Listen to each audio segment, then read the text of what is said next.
ఓం శ్రీ మాత్రే నమః. ఓం శ్రీ మహంకాళే నమః. పినిగారు స్వాగతం. హాయ్ అమ్మా. ఈరోజు సంవత్సరం పాటు నిలువ ఉండే టమాటా పచ్చడి తయారు చేసుకుందాము. దానికి కావాల్సినవి ఈ కేజీ టమాటాలు తీసుకున్నాను నేను. 100 గ్రాములు చింతపండు, 100 గ్రాములు కారము, 100 గ్రాములు ఉప్పు,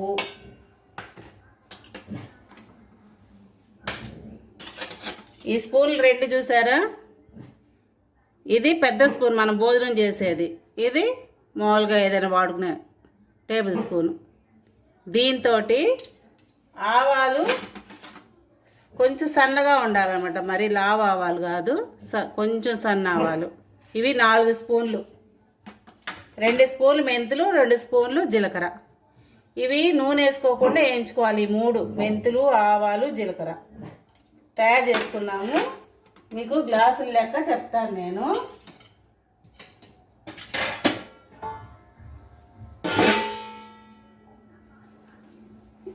మనకు ఒక గ్లాస్ తీసుకోండి, ఏదో ఒకటి ఒక గ్లాస్ తీసుకోండి. దాంతో కొలత వేసుకుందాము.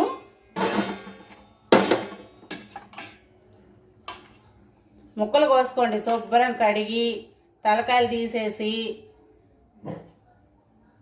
1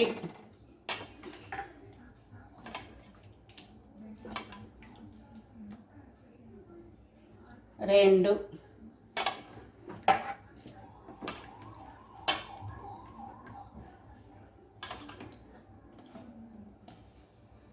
3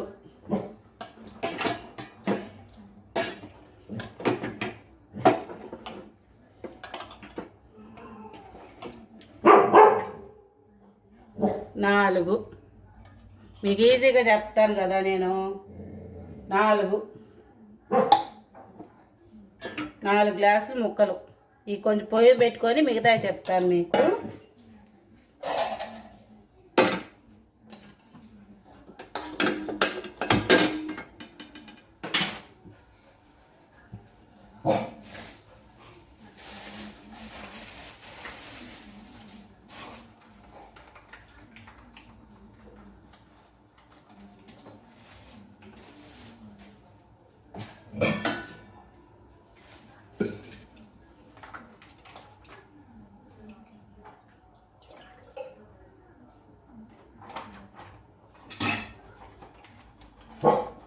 నిల్వ పచ్చడి అంటే అనూనకాలు,